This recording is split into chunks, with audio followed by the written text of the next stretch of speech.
Are you awake? Are you listening? Just checking.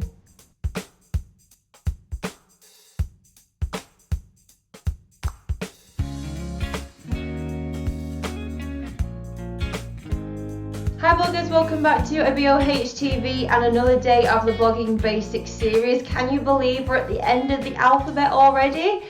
I can't. It's insane just how popular blogging actually is. I'm doing it, you could be doing it, but think about how many blog posts are out there and how many of those don't get read. I've used this fact before, but I just want to say it again here. 8 out of 10 people will read your headline, but only 2 out of 10 people will click through and read your content. That just shows you've got to do something extra special to get people onto your blog, and I'm going to share some of those things with you today. But first, make sure you are subscribed to this channel, because even though we're at the end of the alphabet, I've still got a few more videos coming your way before the end of the month. And I also just wanted to say a massive thank you to any of you who voted for me in the UK Blog Awards.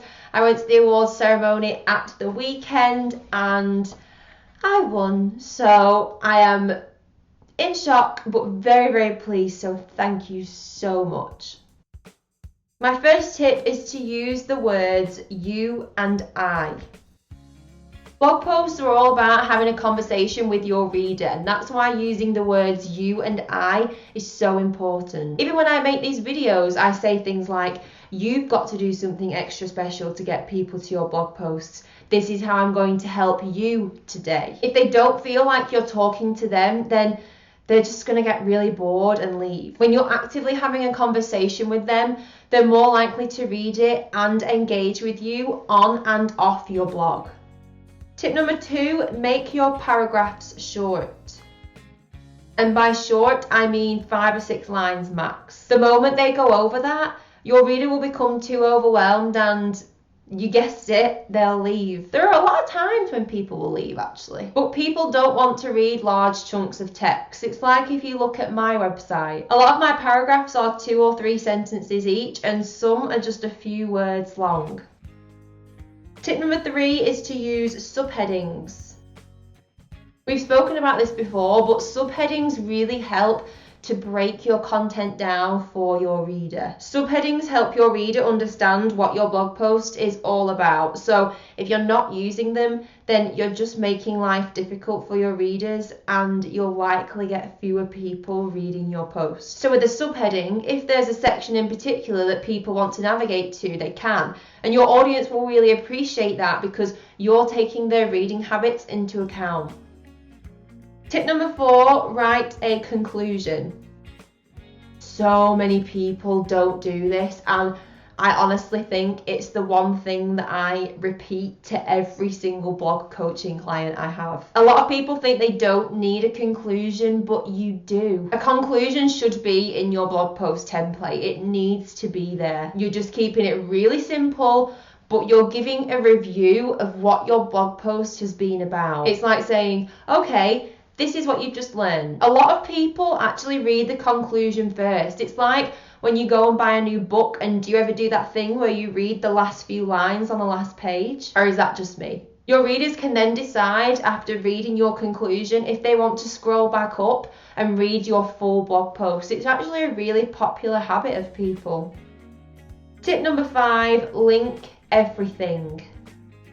If you're sharing a fact or a stat, don't just write it without linking back to the source. If you don't link back to the source, then your readers might think you're just making stuff up or that you don't know what you're talking about, and then they won't come back. Tip number 6, always include an image. Even if it's just one, please include one. Using graphics and images really helps to explain the message that you're trying to get across. And this is a really great way of making people stick around on your website for longer, which will then increase your time on page. And tip number 7, make sure your content is valuable.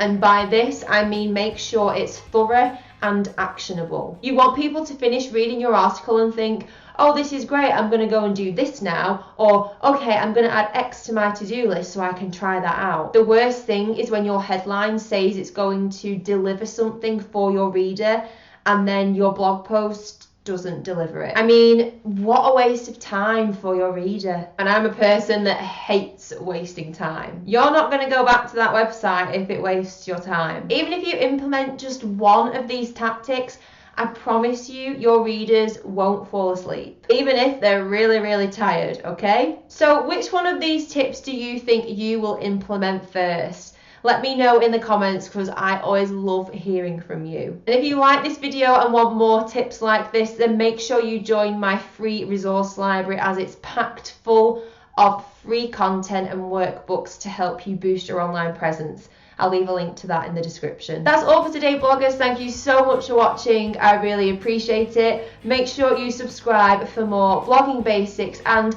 make sure that your readers don't fall asleep so you can get one step closer to a breakthrough. You just bossed it.